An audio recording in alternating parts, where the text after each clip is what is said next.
Okay, hi everyone. This is my creative project.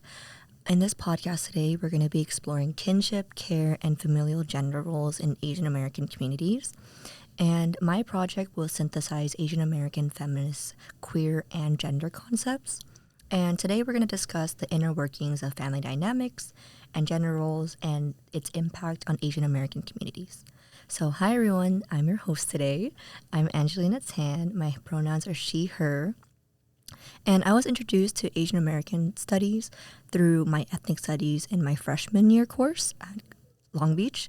And today's topic means a lot to me as I'm an eldest daughter, and that means I'm an oldest sister, which very much shapes my identity and role in my family and my life, in my friend groups, in my relationship. So yeah, I'm excited to talk about that today. Hi, my name is Sam Deus. I use she, her pronouns. I was introduced to ASAM I took ASAM as part of my gen ed requirement, but I picked gender and sexuality specifically because I'm an artist and I like to talk about stuff in my work that relates to me and my life experiences. So gender and sexuality is something that I'm actively exploring in my life, and so I thought it would be very interesting to be in a room surrounded by people who are talking about that topic.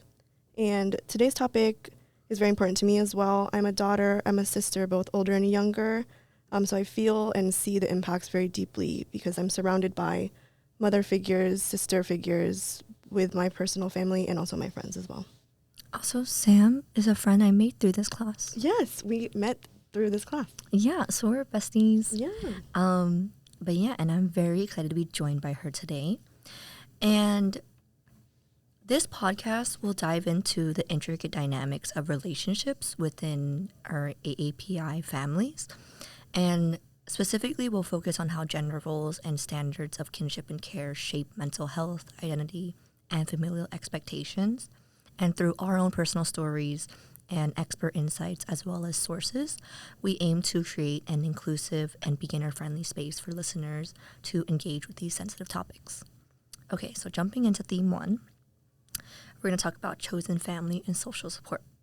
So, Sam, how do restrictive gender norms and traditional family structures impact the mental health and well-being of individuals in the AAPI community, including yourself? I think that traditionally Asian family structures are very male focused, but in my family, it's pretty women leading the family. And so, but I think that the women in my family have this burden that they carry where they're constantly trying to take care of others. I see it in my mom, because my mom is also an older sister. I see it in my older sister, who is like a mom to me. And I see it in myself because I'm an older sister as well. My older sister is my half sister. So I'm also technically the oldest for my mom, but also I have a younger brother. I kind of agree with you in that my family, it is male focused just in like Chinese culture, right? Like my dad is the head of the household and he does have like a provider mindset. However, I would say like I relate to you in that my mom is very much the one who runs the house. And I feel like that's also relative of gender standards and roles, right? Because like, yeah, dad can provide and like, you know, bring in the income, but then mom ultimately takes care of the home setting. Yeah. Right? And so that's my mom. She handles like all of the banking, all of the financials, all of the cooking, all like, and then she always has this like list of invisible labor, right? Like she thinks for everyone in the house. Yeah. A million things at once. Yeah. And like, even to this day, my dad uses my mom as like a living, breathing calendar. Yeah. Literally. Yeah. So I would say like gender norms very much shape our identity, but also my mental health because obviously like our moms can be very stressed. Yes. You know what I mean? Yeah. I think it's interesting with my family dynamics specifically. I think mine is a little different than the traditional Asian household Mm-hmm. because my dad did work for a really long time, but I can't remember the year, but he suffered from a back injury. And so he stopped working.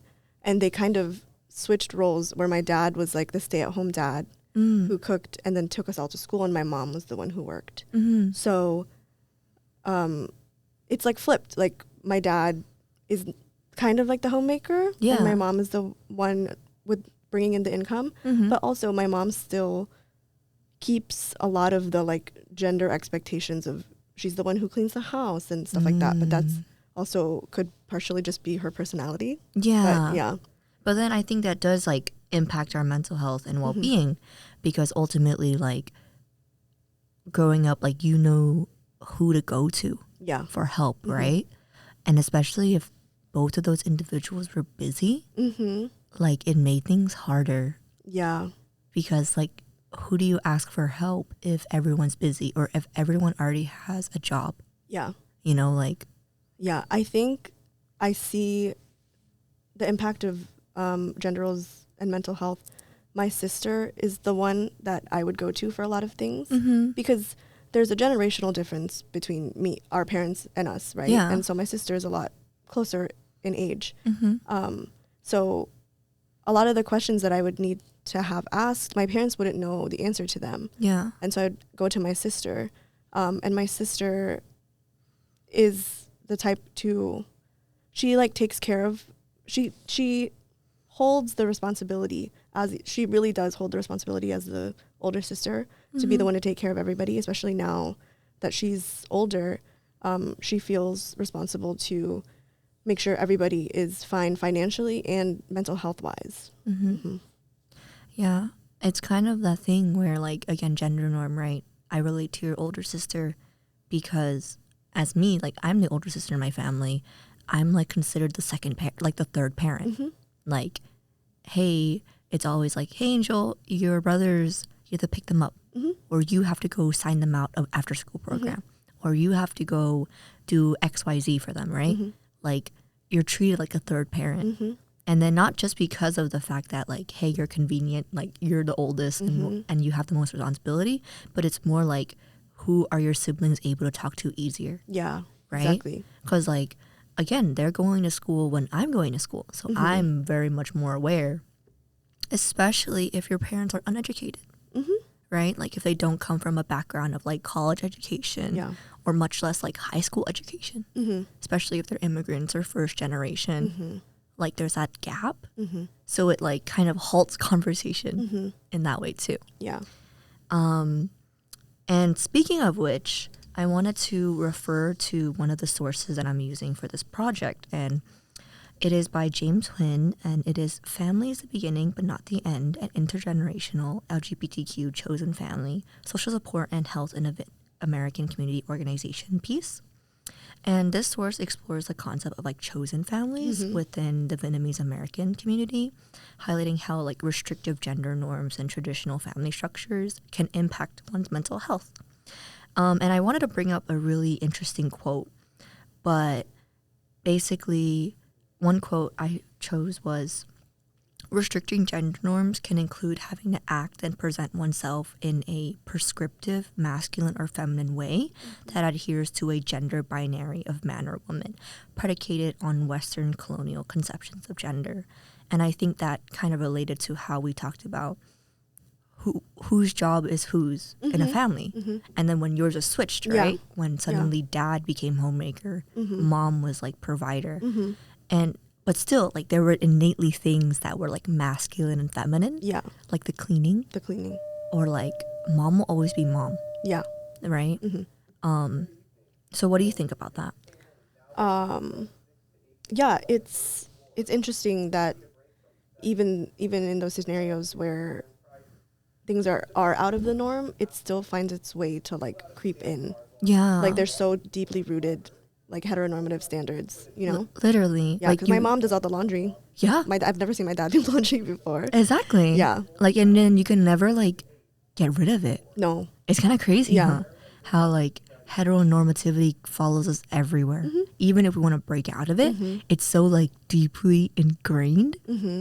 Which leads me to another quote, which I found really like interesting. But family in the piece, it is a social construct that is permeable to the political economy, gender divisions of labor, and racial hierarchies. And it is often considered a site of violence and heteropatriarchy. So family is not always associated and maybe a source of good health, right? Unfortunately, because it's almost like sensitive. Yeah. Right? Like family is supposed to be the people you go to. But because it is so like vulnerable to like politics and economy and like divisions of labor and like racial hierarchies, like all of these come to play at once to make like family kind of like really sensitive. Yeah. Right? Like you have to play a role. Yeah. Like you and I are sisters and we're daughters. So we don't play the same role as sons. No. Right? Yeah. I think when you said the family is like a safe space and it's kind of like you don't want to disturb the peace because it's so sensitive, I find it harder to open up about personal things to my family. Yeah. And so I feel like I tend to open up more to my friends. Like I'll bring up things to my friends that I feel like I can't possibly, and because you said like for politics and stuff, because I think it's one of those things where you can't get away from your family very easily, and if you do, it's a very taxing mentally, like thing to do, to like have to distance yourself from your family when things are unhealthy. Yeah. So it's like in an attempt to not have to face that, you kind of just confide in other people. Yeah. Yeah. So you don't stir the pot, and like you're kind of like pushing it as far off as you can. Yeah. Yeah. It's almost like the line when you know someone too well. Yeah. And you know how they would respond and react. Right. And so that limits your conversation, that limits your interaction. So it's like, I'm not even going to approach it because it's going to be exhausting on me. I don't want to have to fight with you about this. So we'll just not talk about it at all.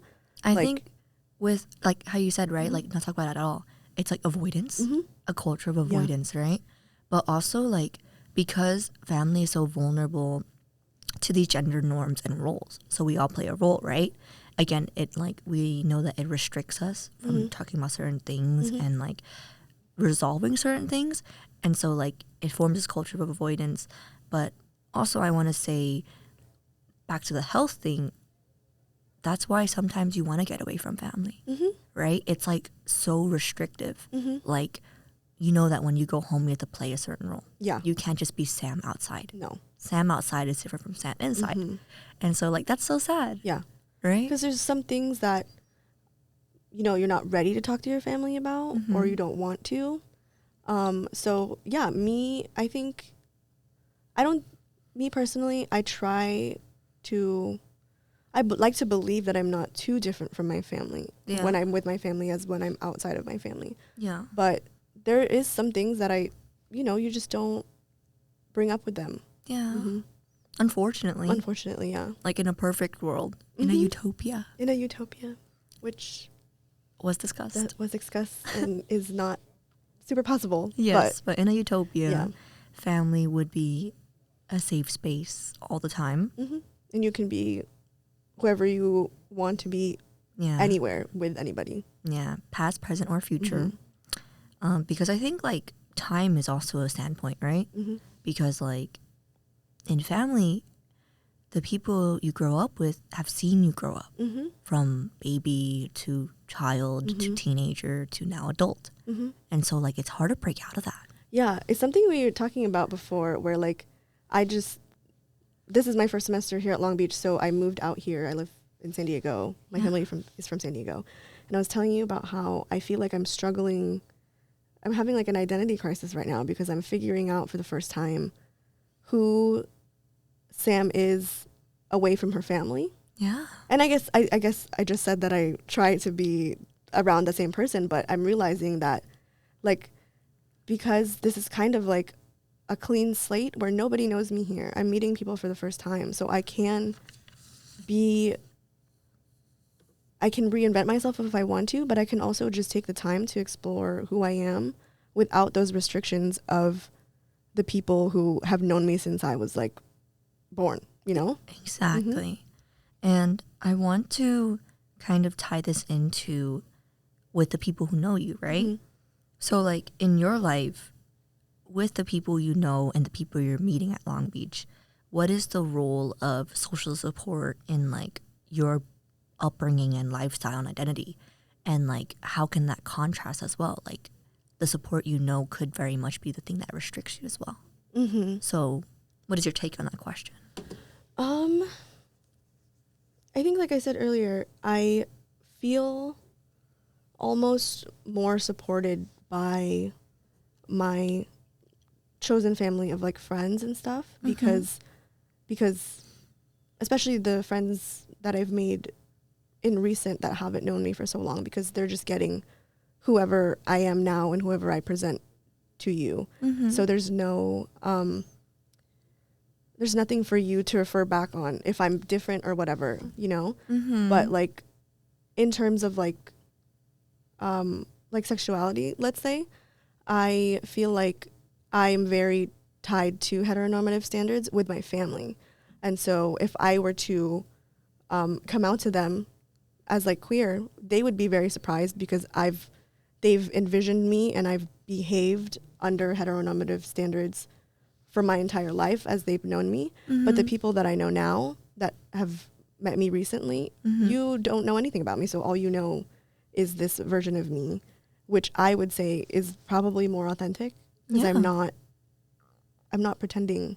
You're not performing. I'm not performing. Yeah. Right? Because Sam outside isn't Sam who's the daughter. Yeah. Sam who's like amazing in her parents' eyes, right? Yeah. 'Cause I'm not performing because there's no standard for me to keep up with my friends, you know? Yeah. Yeah. Like almost as if like this clean slate is also a clean slate for us. Like we're getting to know Sam the first time. So we have no expectations. Right. Literally when I first met you, you asked me, or like a little bit after I met you, you asked me, oh, what did you first think of me? I said nothing. Yeah. Like literally you just look like a girl. Yeah. Like that's it. And then I had no expectations or standards, but I also feel like that's a generational thing, right? Like having an open mind towards meeting people. Yeah. Obviously, maybe back then I would have been like, "Oh, she's Asian," She's Asian. You know what I mean? Or like there would have been some things at play, like in terms of race and like gender, right? Things would be a bit different if you were a boy.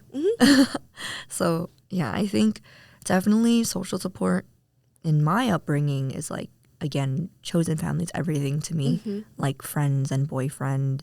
And like, even if I'm not friends with those friends I had back in the past, those were very important in my formation of identity. And I would say that also like the decline of those friendships were because I was changing. Yes. You really do open new chapters and close chapters with people in your life. And it's something personal. No. Right? It might really hurt in the moment, but it's because like change does impact everyone around you. And so like I feel like that's the hardest thing with family, adapting to change. Yeah. Like when, you know, children come out to their parents, they never expected that.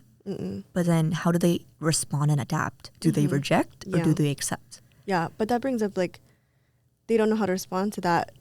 That's also like a generational thing. Yeah. Where like I think nowadays new parents in our generation are becoming more accepting. Yeah. Just being like, I think now in this generation, we're really trying to break down the binary of gender and sexuality and stuff like that. So I think I've observed and I hope that parents nowadays are just love your kid, you know? Like what, just love them, make sure they're happy and like taken care of, give them the space to discover themselves, and then whoever they are, love that version of them. Yes. You know? Also, Sam, you're a perfect co-host because you're transitioning right to theme 2, which is basically navigating identity and definitions of love. And so on to that next question, which you already touched upon, but how do concepts of conditional and unconditional love intersect with gender perceptions in AAPI families, which I definitely feel like we touched the iceberg a bit. We did. I think there's this fear with a lot of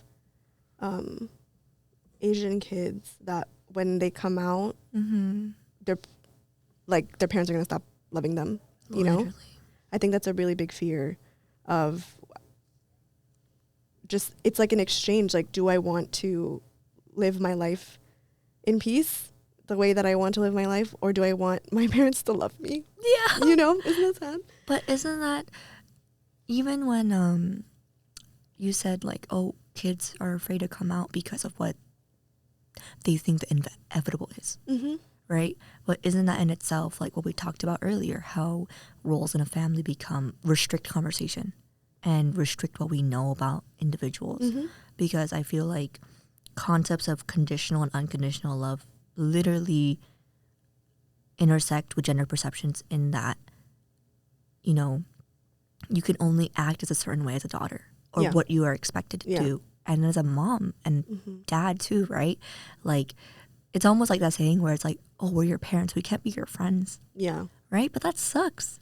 Yeah. But I don't think you have to be friends with your kids to understand them or care about them. Exactly. Like, you just have, I don't think that friendship equates to understanding and acceptance. Exactly. Yeah. And then why does parenthood not equal that? No. Especially when parenthood is such a flawed way, right? Like, parenthood in itself is it's like a jumble of mistakes. You're never going to be perfect. No. It's everyone's first time being a mom, everyone's first time being a dad, everyone's first time living. So you can't expect your parents to be perfect, but I feel like there is this role that they play where like mom knows best or dad knows best, or rely on them. But they're very much human too. They're bound to make mistakes. And that's why even when they do react poorly to like coming out and everything, can you blame them when it's that all they know? It's the only thing that they know. Yeah. Heteronormative how to be society. Yeah. Right? Because of historically, like with their own families and how they were raised and those perceptions, they're hard to change. Yeah. But I think what we said, all you need is a little bit of understanding and willingness to accept change. But I think people really struggle with accepting change. Or adapting. Right? Because you're presented with this new thing. So how do you move forward? Yeah. Right? And this brings me to our second source, which I wanted to discuss, which was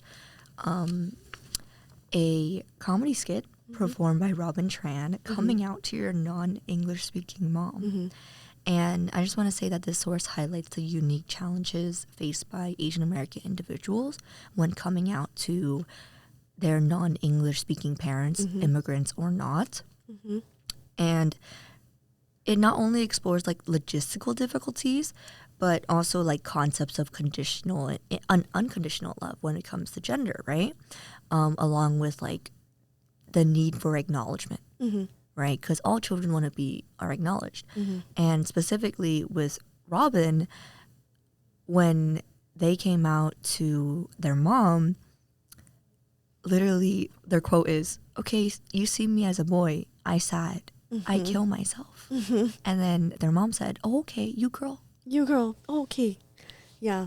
But it's like until it's unfortunate that it takes, a lot of the time it takes that level of intensity until people start to listen to you. It's kind of like in those scenarios where, have you ever seen those like super conservative, like Republican people who are like anti-trans, anti-LGBTQ plus, and then suddenly somebody in their life transitions or comes out and they get it all of a sudden. And they're like, oh, because I think there's this othering that happens with queer folk where they're seen as like, it's so foreign that like you can't possibly like conceive why they exist. Yeah. But then when your daughter comes out, it's like, oh, queer people can also just look like my daughter. And our people. Because it's like they have this preconception of queer people from media and stuff, of these like really big personalities and stuff, or like stereotypes of queer people. But queer people can be your son. Sam, are you queer? I'm queer. See, you're just a regular person, right? It's like it's not until you realize what that's the concept of being queer can take so many different shapes and forms, that like the person next door could be queer, literally, and we wouldn't know because they don't look like, these are in quotes, they don't look queer, you know? Yeah, or like in heteronormative standards. Yeah. What concludes queerness? Right. Right? Literally, queering is like a whole other thing. And so I want to recap back on like unconditional and conditional love, right? And then how you mentioned how like Republican families, like suddenly they're accepting when it becomes their daughter or their son or their cousin or their whoever, right? It kind of goes back to like, oh, so is love conditional because I'm your family? Or why can't love be unconditional for all? Right. Meaning like whoever you might be, maybe love isn't just like, oh, I deeply love you, Right. but it's more like just being open-minded, Right. right? Like love can take so many forms, but if it takes having to be one's family or one's like offspring for you to accept someone, I feel like that's sad. Yeah. Like you can only hold space for people you know directly and not like strangers. Yeah. And I think that's the whole concept of homophobia. Yeah. Yeah. Literally being scared of people you don't know. Right. But it's like, why does that matter? Yeah. Yeah. Right? Like, I understand stranger danger. Right. But it's more like you're scared of a concept. You're scared of the concept of the person. Yeah, you're scared of the chance of someone being gay.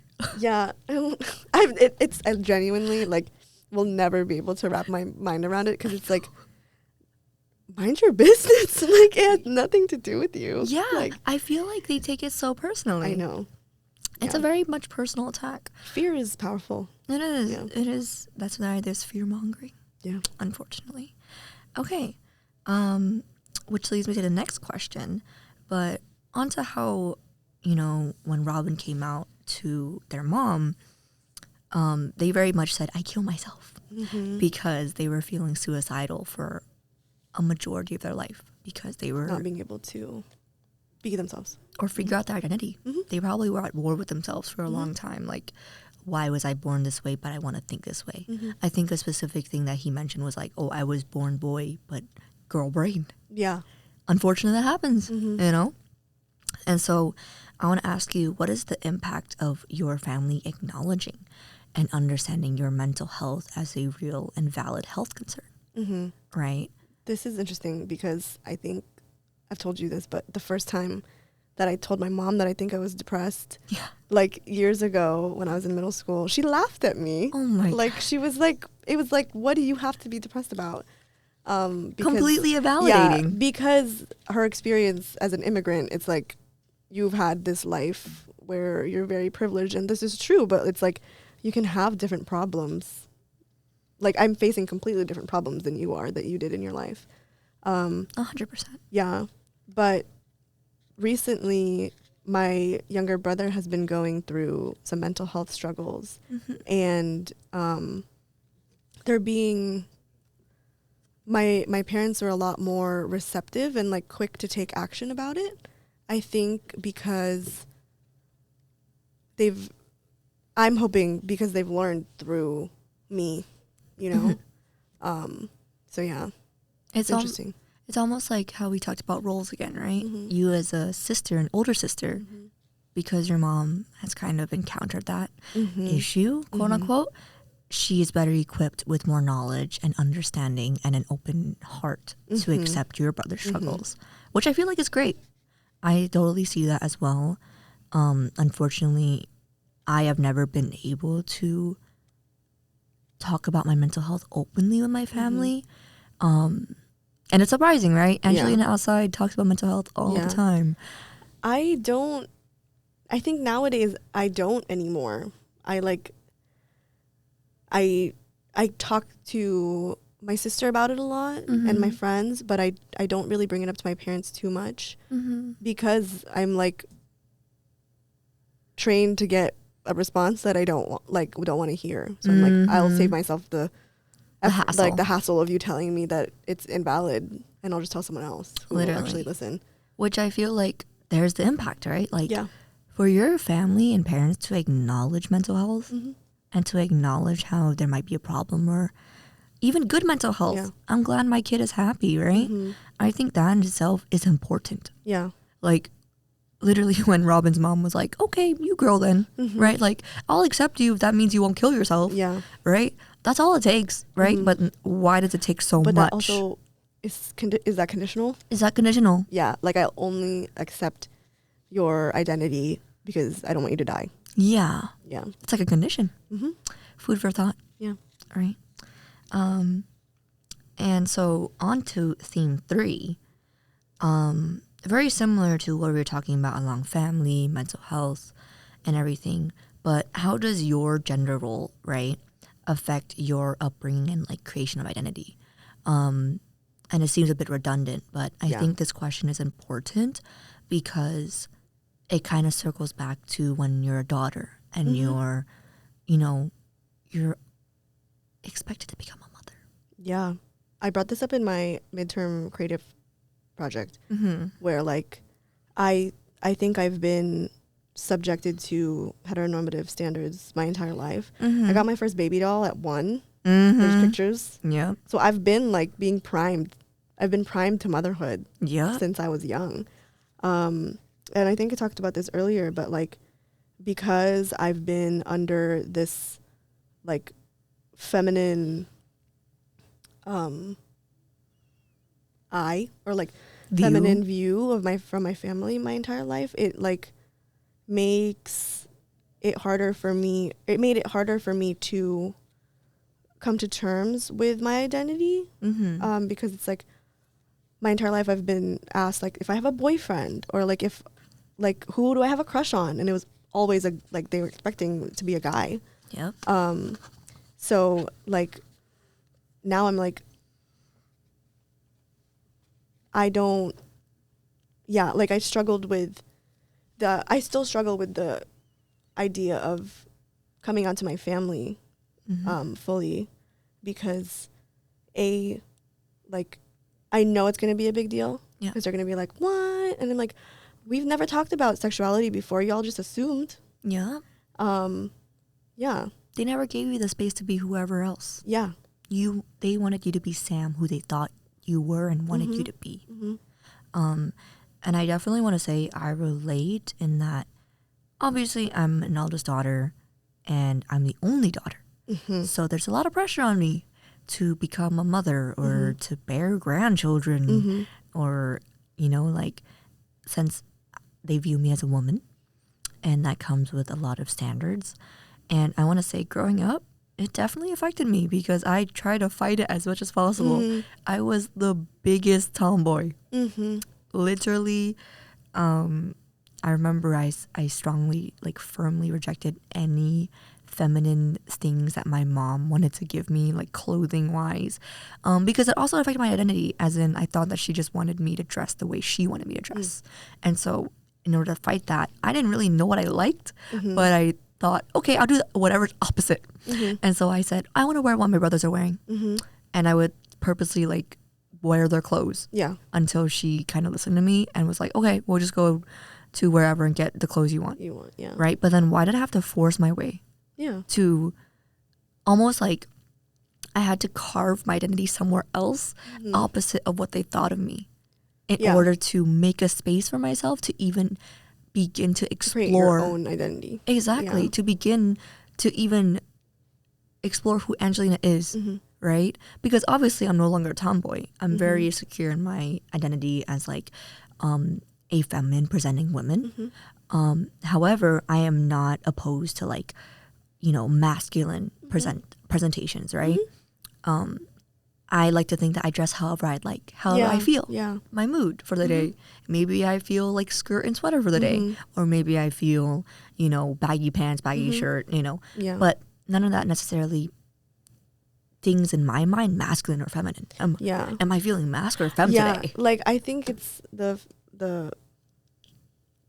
genderization of clothing is very interesting. For sure. Because it's just clothes. Like you wear what you want to wear, but it starts from before you were born. Yes. Because you have a gender reveal. Yes. And then everybody buys you clothes for whatever gender that is on the binary. Expected. Yeah. Yeah. Yeah. So it's like when I was younger, I wore like all pink, like all my clothes are pink. Yep.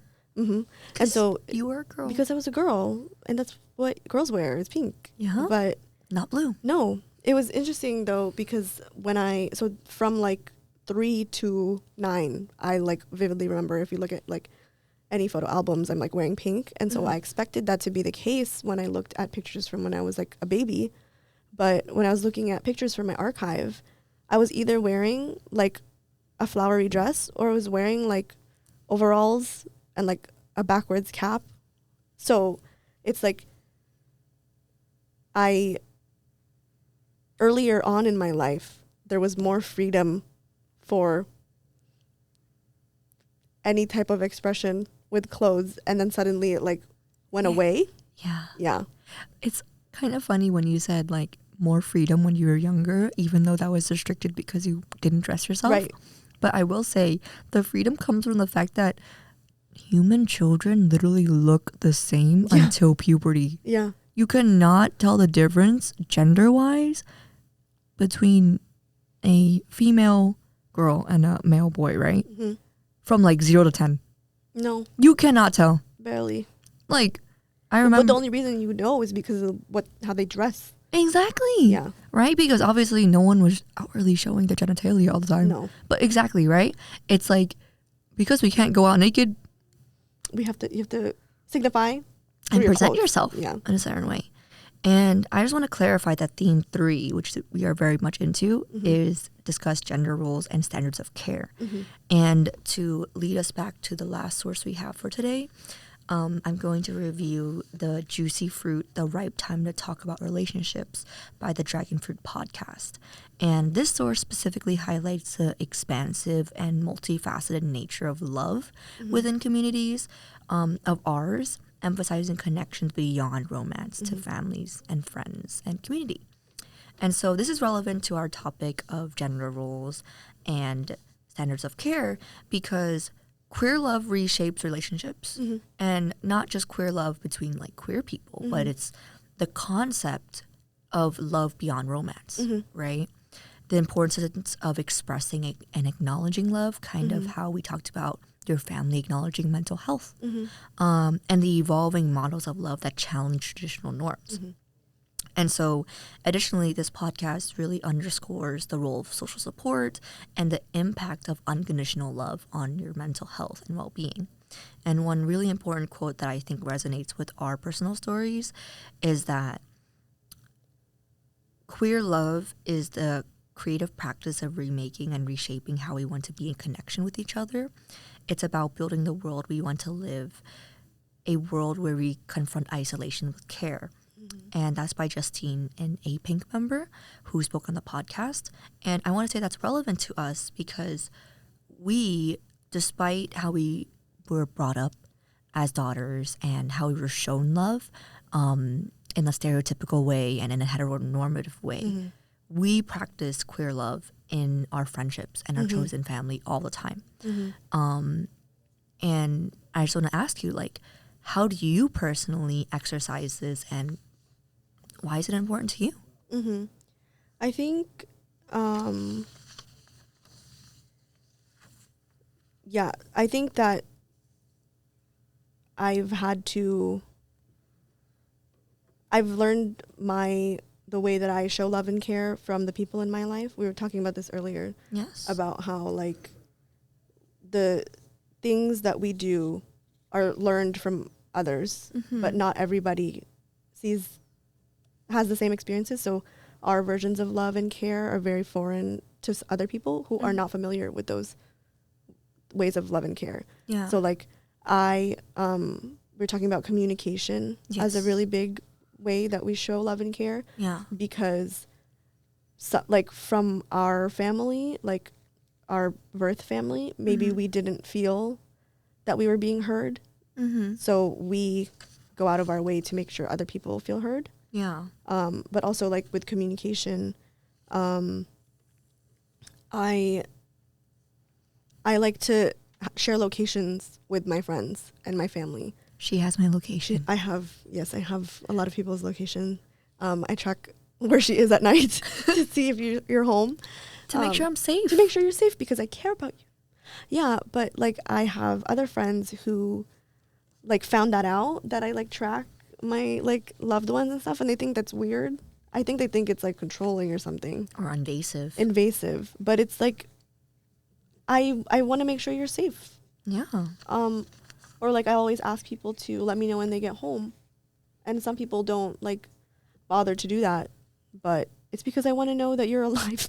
Yeah. You know? You know what's actually really funny? One of the co-hosts for the Dragon Fruit podcast for the specific episode I'm referencing, he actually said a quote where he said, "We learn to love from those who love us." Yes. And thank you, Yuan Wang, who is the co-host. But another quote I wanted to talk about from that podcast is kind of how we talked about communication, right? And not just location sharing. I feel like that's a more Gen Z thing. Yeah. Definitely with iPhones and Find My. Yeah. But this quote is from Jo Soo, who is an ethnic studies professor. And she says, "I grew up in a stereotypical Asian American household in that we never said the words, 'I love you.' And I really adore that I have friend groups that say that all the time. It means a lot to me that we are expressive and active in our care for one another." Yeah. And I think like the key words there are expressive and active. Yeah. I feel like I could be friends with someone for like 2 weeks and I'll already be like, "Love you." Because I do. I feel like it's not hard to like love someone and care about them. I feel like people are afraid of like throwing that around, or it feels very like a big commitment. Yeah. But it's like what we were talking about, redefining what love means in a queer way, in a queer aspect, in a queer lens. It's like it doesn't have to be romantic, like decentering romance and relationships. Like it's just care, like caring about people in your life. Yeah. Yeah. It's just, you know, when you say I love you to your friends, no one should question that. No. Why would someone question, do you actually really love them? Do you love me, Sam?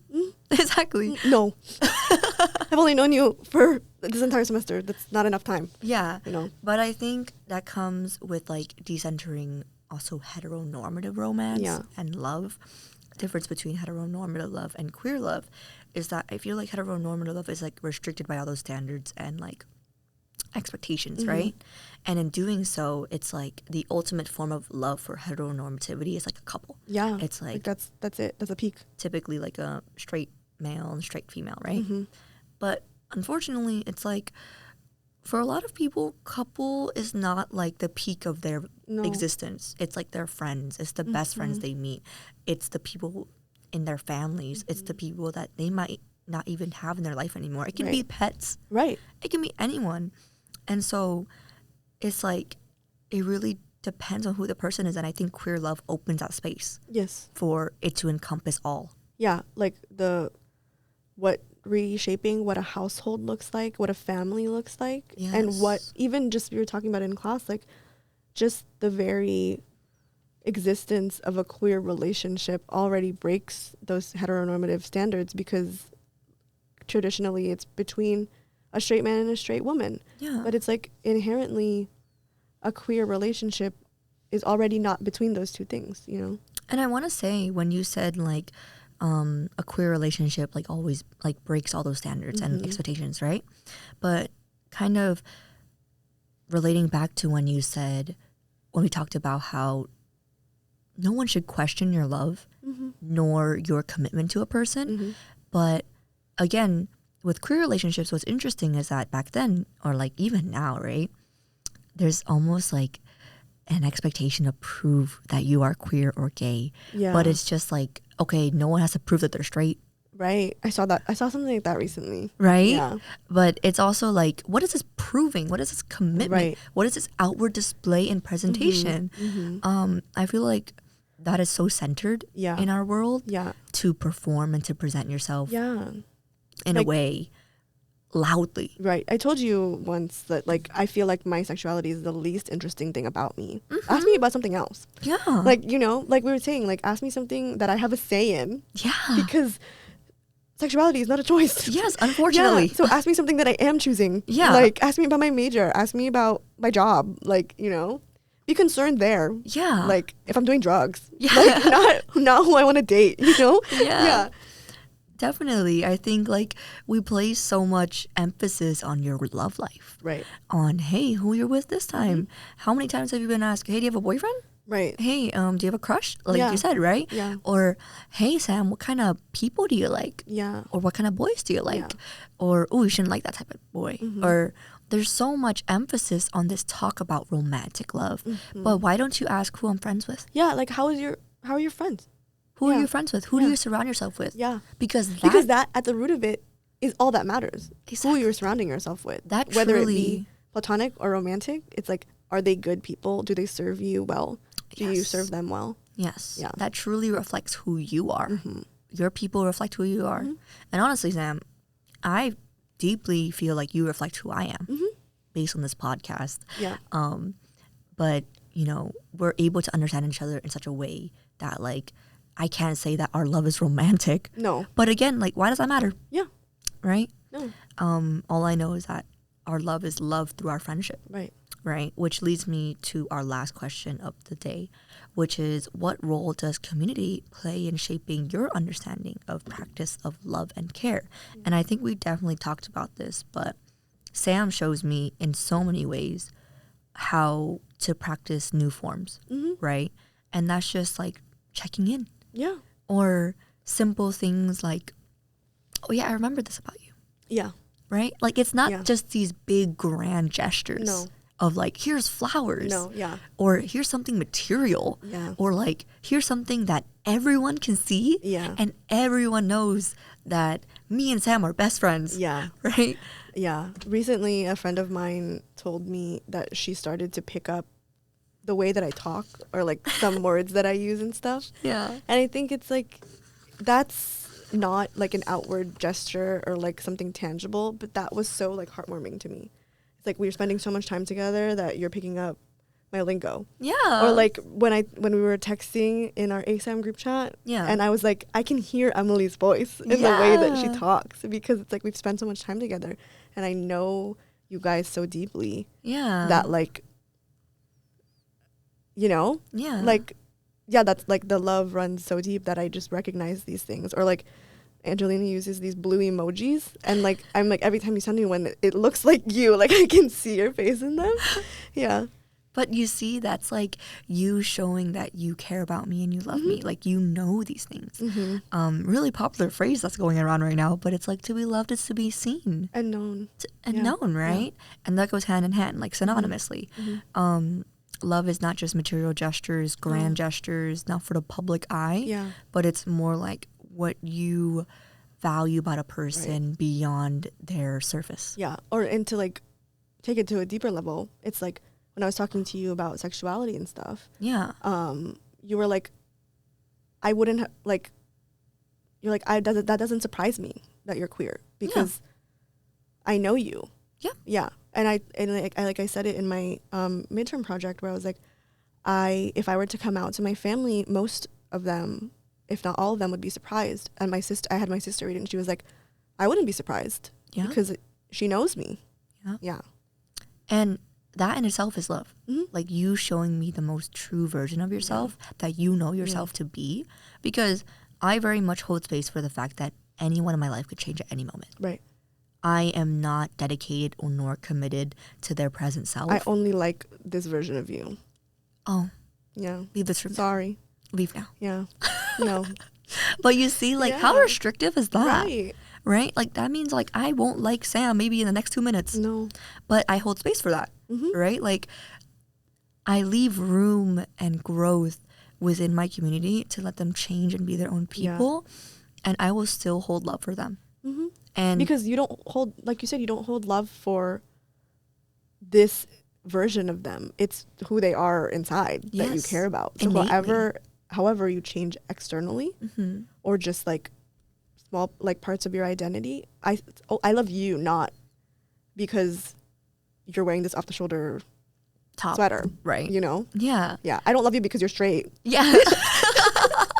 Like that's not condition. Like my love for you is not conditional on the fact that you are a feminine presenting woman. Exactly. Like I don't have a checklist. No. You don't. Yeah. Do you meet on my checklist? No. Like, you know what I mean? I don't have a checklist of who I am allowed to love and be around. Right? And so to answer the question, community plays a huge part in our lives about shaping how we love and care. And I think that's so beautiful because I'm always open to learning. Yeah. Learning about the people around me and learning how to improve myself. And through being around good people, I'm able to pick up new methods of loving and new methods of understanding and learning from their experiences. I have a more open mind and open heart to accept more people in my life. Like it all just is positive, right? And so I think it's really powerful. Yeah. Right? So we had a great discussion today, right? And throughout this episode, we discussed the profound and complex dynamics of kinship, care, and gender roles within AAPI communities. We shared our personal stories and experiences of our friendship and other friendships and explored how these elements shaped our mental health and identity. And I just want to leave our listeners with a greater question in mind, also for you, Sam. How do gender roles and standards of kinship and care affect your mental health and expectations within your household and your life? This will be our last discussion for today. Yes. Yeah. Thank you for joining our podcast. It's called Echo Chamber. Let us know if we should keep doing this. Yeah, but you should probably never let us into this room again. I know. Yeah, because we'll never leave. Yeah, but definitely we leave that question with you guys. Yes. And as we close, other questions to think about along with that greater theme question. How do you navigate the balance between cultural expectations and your personal identity? And how do you address and resolve conflicts within your family? And what impact does this have on your other relationships? And lastly, what steps can you take to foster a culture of health and support within your own family or community? And I encourage all listeners to reflect on your own experiences with kinship and care and how that has defined your way of being. And so thank you so much for listening. Thank you. Shout out Sam. Thank you for joining me. Thank you, of course. Shout out our audience, yes, aka the few people we will send this to. Yes.